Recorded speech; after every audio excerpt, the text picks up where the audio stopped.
नमस्कार, हमारा उत्तर प्रदेश देख रहे हैं आप और मैं हूं आपके साथ गौरव राजेंद्र। बुलेटिन की शुरुआत करते हैं। इलाहाबाद विश्वविद्यालय के 136वें दीक्षांत समारोह में मुख्यमंत्री योगी आदित्यनाथ शामिल हुए, जहां उन्होंने कार्यक्रम को संबोधित किया। ये मेरे लिए अत्यंत आनंद की अनुभूति का क्षण है जब प्रयागराज की पावन धरा पर इलाहाबाद विश्वविद्यालय के इस 136वें दीक्षांत समारोह के अवसर पर मुझे आप सबके बीच में आने का अवसर प्राप्त हुआ और अपने इन युवा साथियों को उनकी उपाधि प्रदान करने के अवसर के साथ ही हिंदी के प्रति सम्मान व्यक्त करते हुए श्री कुमार विश्वास को विशेष मानद उपाधि से भी सम्मानित करने का अवसर प्राप्त हुआ है। मैं इस अवसर पर उपाधि प्राप्त करने वाले सभी ऊर्जावान युवा साथियों को और श्री डॉक्टर कुमार विश्वास जी को हृदय से बधाई देता हूं। इन सबका हृदय से अभिनंदन करता हूं।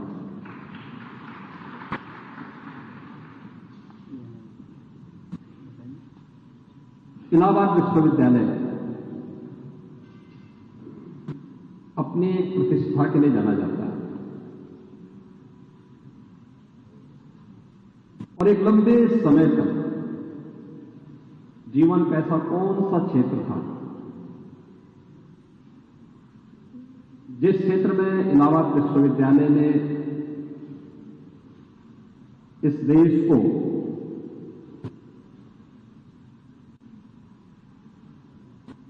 उच्चतम स्तर से लेकर के जीवन के विभिन्न स्तरों पर कार्य करने के लिए एक ऊर्जावान पीढ़ी न प्रदान की हो।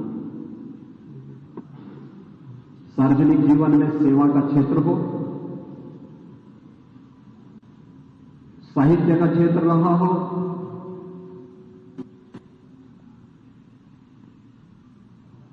उत्कृष्टतम वैज्ञानिक देने का हो,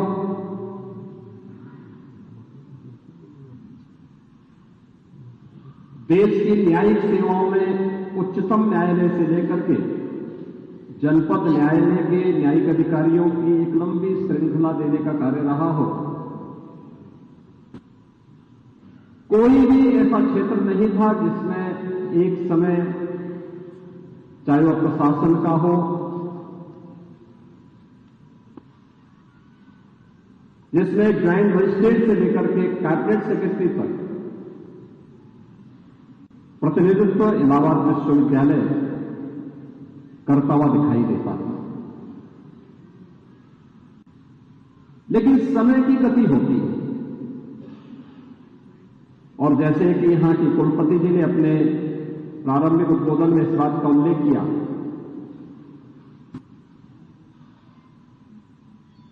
क्या कभी इलाहाबाद विश्वविद्यालय ने इस बात का चिंतन किया कि कौन सी ऐसी परिस्थितियां हैं, क्या हम समय के उस प्रवाह के साथी बन पाए? क्योंकि कालचक्र तो किसी का इंतजार नहीं करेगा, उसकी गति तो निरंतर चलती रहेगी और अगर हम उस गति से 10 कदम आगे बढ़कर के चलते हैं तो समाज, देश और दुनिया हम सब का अनुसरण करती है और अगर हम उससे पीछे हैं तो हमें पिछलग्गू होने के लिए मजबूर होना पड़ता है। ये व्यक्ति पर निर्भर करता है कि वह अपनी गति को समय के प्रवाह के साथ आगे बढ़ाने का कार्य कर रहा है और उसको अपना अनुसरण करने के लिए मजबूर कर रहा है या फिर उसको पिछलग्गू बनकर के अपने को पिछड़ा घोषित करना है। और कहीं न कहीं इसी द्वंद्व का शिकार इलाहाबाद विश्वविद्यालय कहीं तो अवश्य बना होगा। लेकिन इन सभी विपरीत परिस्थितियों और झंझावतों के बीच भी इस विश्वविद्यालय ने इस चुनौती का सफलतापूर्वक सामना करते हुए आज फिर से उस प्रतिष्ठा को प्राप्त करने की अंतः वेदना को महसूस किया है और फिर से अपने पुरातन गौरव को स्थापित करने की जो तड़प है, मैं विश्वास के साथ कह सकता हूं कि इलाहाबाद विश्वविद्यालय अपने पुरातन गौरव को अवश्य प्राप्त करेगा, इसमें कोई संदेह नहीं है।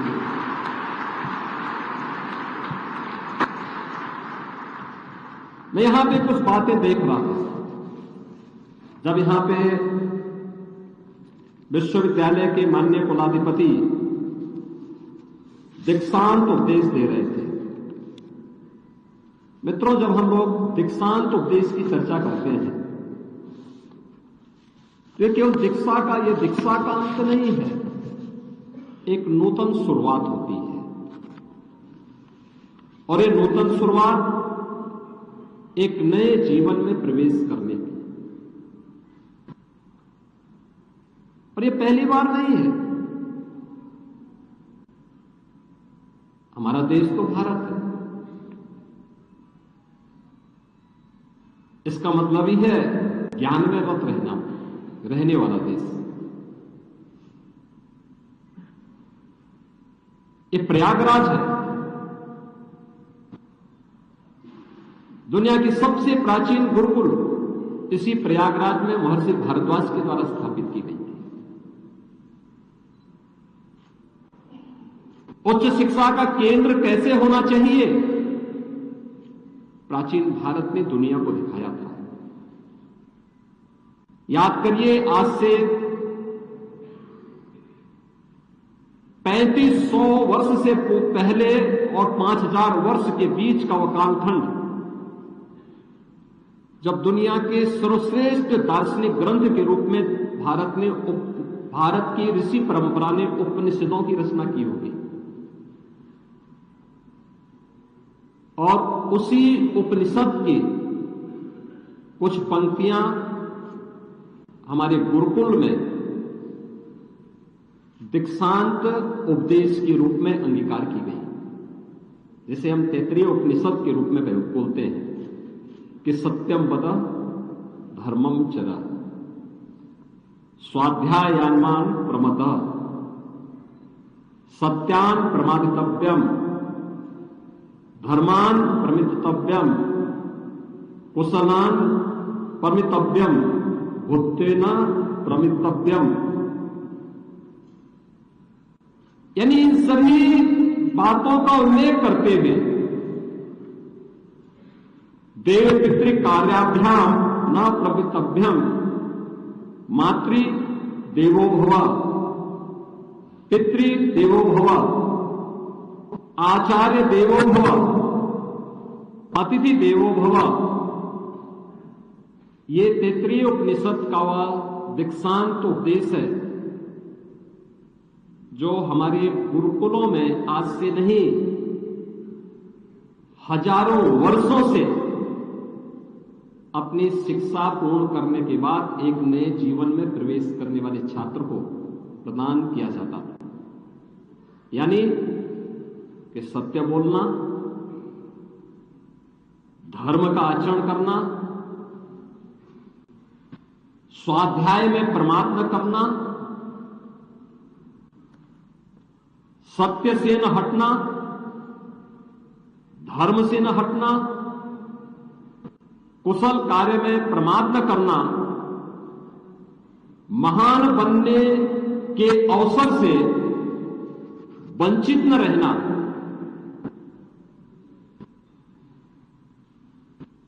माता पिता के प्रति सम्मान का भाव रखना, देव और पितरों के कार्यों से अपने आप को प्रमाद न करना, अन्यान्य दोष रहित कर्मों से अपने आप को जोड़ना, यानी किस पवित्र भाव के साथ जब और क्यों इस प्रकार की स्थिति पैदा हुई। श्री बद्रीनाथ केदारनाथ मंदिर समिति के अध्यक्ष अजेंद्र अजय ने नई दिल्ली में केंद्रीय वित्त मंत्री निर्मला सीतारमण से मुलाकात की और मुलाकात कर बद्रीनाथ और केदारनाथ धाम में चल रहे पुनर्निर्माण कार्यों और चारधाम यात्रा को लेकर चर्चा की गई और इसके साथ ही उन्होंने वहां आने का न्योता भी दिया।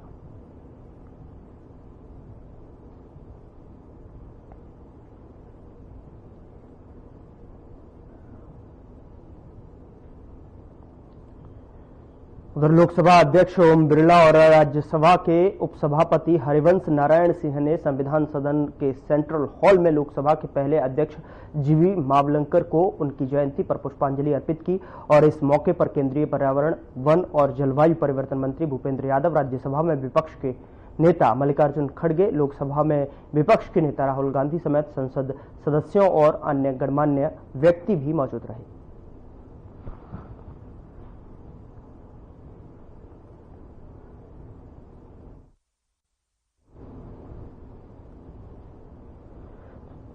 लोकसभा के पहले अध्यक्ष की जयंती पर जो है तमाम लोकसभा सदस्य और जो है गणमान्य व्यक्तियों ने उन्हें श्रद्धांजलि दी, पुष्प अर्पित किए और साथ ही आपको बता दें कि यहां पर ओम बिरला ने भी पुष्पांजलि अर्पित की है।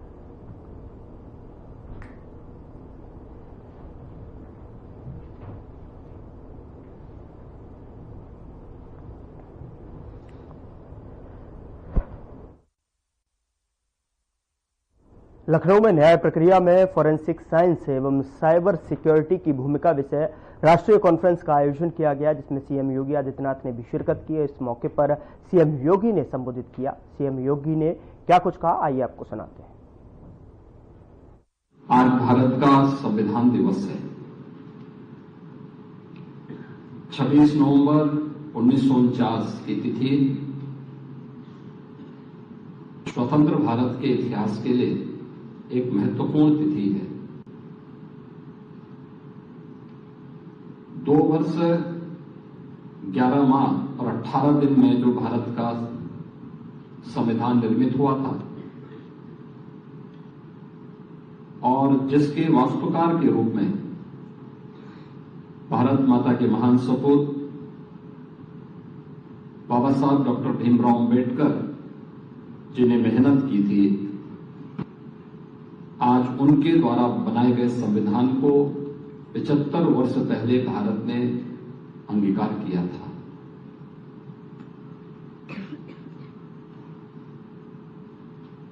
छब्बीस नवंबर 2015 से इस तिथि को प्रधानमंत्री मोदी जी के आह्वान पर पूरा देश संविधान दिवस के रूप में आयोजित करता है और वही समारोह आज संविधान की प्रस्तावना की शपथ के साथ हम लोग आज इस भव्य ऑडिटोरियम में भी आयोजित कर रहे हैं। मैं सबसे पहले आप सबको भारत के संविधान दिवस की और इंस्टीट्यूट को अपना नया ऑडिटोरियम मिलने की हृदय से बधाई देता हूं। हम सबको इस बारे में ध्यान रखना होगा कि सुशासन की पहली शर्त होती है कि वहां पे कानून का राज हो। कानून के राज के लिए आवश्यक है कि संविधान की भावनाओं के अनुरूप देश के सभी संवैधानिक संस्थाएं कार्य करें। वे अपनी लक्ष्मण रेखा को भी माने और समयबद्ध तरीके से एक पीड़ित को न्याय मिल सके, इस दिशा में पहल करें और अपने स्तर पर ईमानदारी पूर्वक प्रयास करें। लेकिन बहुत बार होता क्या है,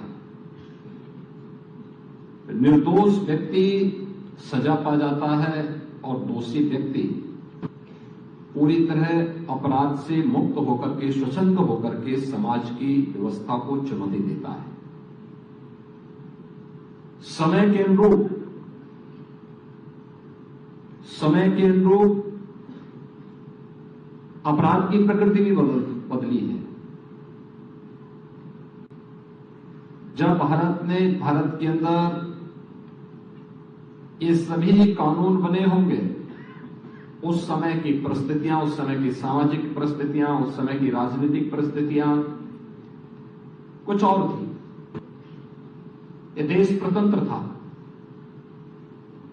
देश स्वतंत्र हुआ, देश ने अपने आपराधिक कानून, अपने सिविल कानून और अन्य सभी प्रकार के जो भी कानून बनाने थे वह उसके अनुरूप, समय के अनुरूप बन नहीं पाए थे,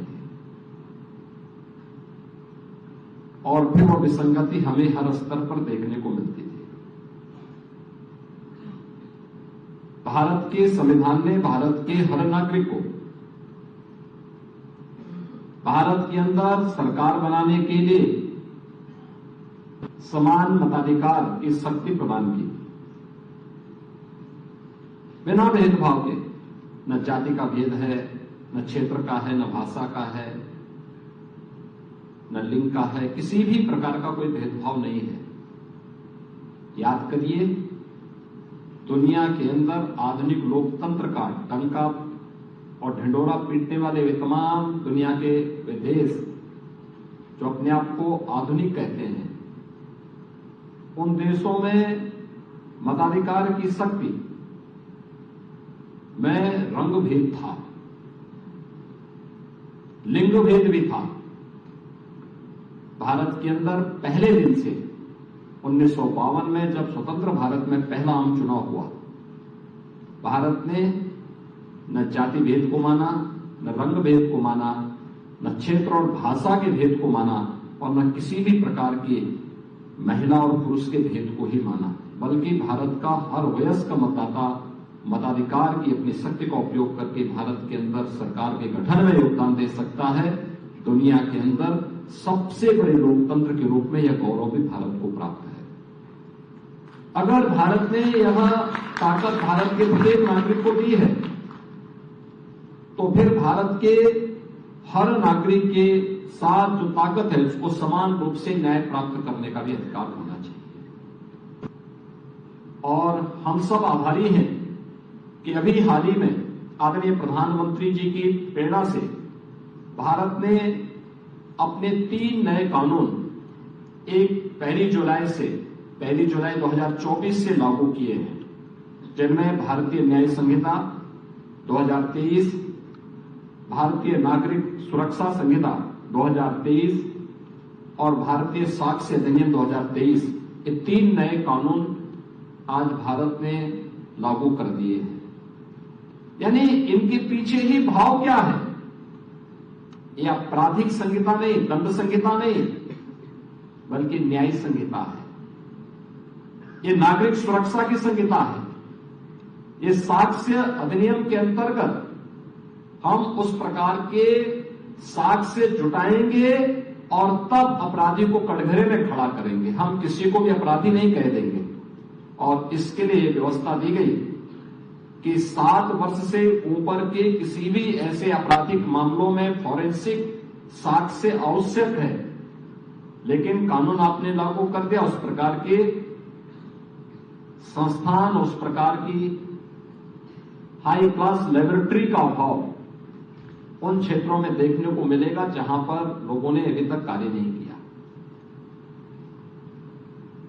2017 के पहले उत्तर प्रदेश की स्थिति क्या थी, किसी से छुपा हुआ नहीं। उत्तर प्रदेश के नौजवानों के सामने पहचान का संकट था, कानून व्यवस्था पूरी तरह ध्वस्त थी, गुंडागर्दी चरम पर थी, एक शरीफ व्यक्ति सड़कों पर नहीं आ सकता था, घर के बाहर आने में डरता था। दुर्दांत अपराधी और माफिया स्वच्छंद होकर के पैरेलल समानांतर सरकारें संचालित करते थे और दुष्परिणाम था कि उत्तर प्रदेश के नौजवानों के सामने भी, उत्तर प्रदेश के नागरिकों के सामने भी पहचान का संकट था। उस समय जब ये दायित्व तो उत्तर प्रदेश के अंदर, देश की सबसे बड़ी आबादी के राज्य के अंदर सरकार का संचालन करना है, मुझे दायित्व दिया गया, तो मेरे सामने सबसे बड़ी चुनौती यही थी कि हम उत्तर प्रदेश को दंगा मुक्त, गुंडा मुक्त, माफिया मुक्त कैसे करेंगे। क्योंकि उत्तर प्रदेश में तब उत्तर प्रदेश पुलिस, जो दुनिया का सबसे बड़ा पुलिस, सिविल पुलिस रखता है, उसमें से आधे से अधिक पद खाली थे। पुलिस की भर्ती की प्रक्रिया को पारदर्शी तरीके से संपन्न भी करना है, कैसे होगा। और फिर जब सरकार ने कार्य करना प्रारंभ कर दिया, और हम लोग हमेशा इस बात को मानते कि जहां चाहा वहां राह, अपने आप रास्ता बनता गया। 1,54,000 से अधिक हमने पुलिस कार्मिकों की भर्ती की, पूरी पारदर्शी तरीके से की। अभी हाल ही में आपने देखा होगा 60,200 पुलिस कार्मिकों की नई भर्ती की प्रक्रिया उत्तर प्रदेश के अंदर हम लोगों ने संपन्न की है। नई दिल्ली में नेफ्स्कॉब के हीरक जयंती के मौके पर समारोह का आयोजन किया गया, जिसे केंद्रीय गृह मंत्री अमित शाह ने संबोधित किया। शाह ने कहा कि पीएम मोदी के नेतृत्व में सहकारी बैंकों के आधुनिकीकरण और कार्य क्षमता का निरंतर विकास हो रहा है। शाह ने और क्या कुछ कहा, आइए आपको सुनाते हैं। मित्रों, हीरक जयंती किसी भी संस्था की मनाई जाती है तो उसके दो प्रमुख उद्देश्य होते हैं। एक तो 60 साल में संस्था ने अपने क्षेत्र में जो योगदान किया है, वो योगदान को एक प्रकार से जनता के सामने रखना और इसकी उपलब्धियों को भी जनता के सामने रखना। और दूसरा, जब 60 साल होते हैं तो पीछे मुड़कर कितनी गलतियां रह गई है और सुधार क्या करना है, उसको भी देखने का काम करना चाहिए। यहां मेरे सामने जो स्टेट कोऑपरेटिव बैंक और डिस्ट्रिक्ट कोऑपरेटिव बैंक के सारे कर्ता धर्ता बैठे हैं, मैं निश्चित रूप से कह सकता हूं कि भारत की खेती को, भारत के किसान को और भारत के गांव को आजादी के 75 साल की जो यात्रा इसने सफलतापूर्वक पारित करी है, उसमें अगर पैक्स, डिस्ट्रिक्ट कोऑपरेटिव बैंक और स्टेट कोऑपरेटिव बैंक का एक त्रिस्तरीय ढांचा न होता तो ये असंभव होता और किसानों के लिए बड़ा तकलीफदेह हो। इतने बड़े देश में 13 करोड़ के करीब करीब किसानों के लिए शॉर्ट टर्म एग्रीकल्चर फाइनेंस, उसको कोई तकलीफ अगर मिल जाए, कोई लंबी लिखा पढ़ी न करनी पड़े, इसकी शिक्षा चाहे जितनी भी हो, संस्थान की शिक्षा इतनी बड़ी हो कि उसको उचित फाइनेंस मिल जाए और वो अपना एग्रीकल्चर का काम कर पाए। ये व्यवस्था ने पूरे देश को एक प्रकार से, पूरे देश के किसानों को और पूरे देश के एग्रीकल्चर सेक्टर को नए प्राण पूरने की काम किया है। और मैं इसलिए ये हीरक जयंती के अवसर पर नेफ्स्कॉब के सभी अब तक जिन्होंने ये इनिशिएटिव लिया, वो सभी को बहुत बहुत बधाई और साधुवाद देना चाहिए। नहीं केवल स्टेट कोऑपरेटिव बैंक और डिस्ट्रिक्ट कोऑपरेटिव बैंक ने शॉर्ट टर्म एग्रीकल्चर फाइनेंस की चिंता की है, साथ साथ सामूहिक खेती हो, जल प्रबंधन हो, किसानों को खेती के लिए उपयोग में लाने वाली सारी सामग्री हो और व्यक्तिगत काम से लेकर गांव को मजबूत करने के हर काम में प्राण पूरने का काम हमारी डिस्ट्रिक्ट कोऑपरेटिव बैंक और पैक्स ने करा है, जिसको स्टेट कोऑपरेटिव बैंक ने आधार दिया है। आज हमारा देश सहकार से समृद्धि और समृद्धि से संपूर्णता की ओर जाना चाहता है। मैं जब सहकार से समृद्धि का नारा का जिक्र करता हूं तब सहकारिता मंत्रालय की स्थापना का उद्देश्य भी इसके अंदर समाहित है।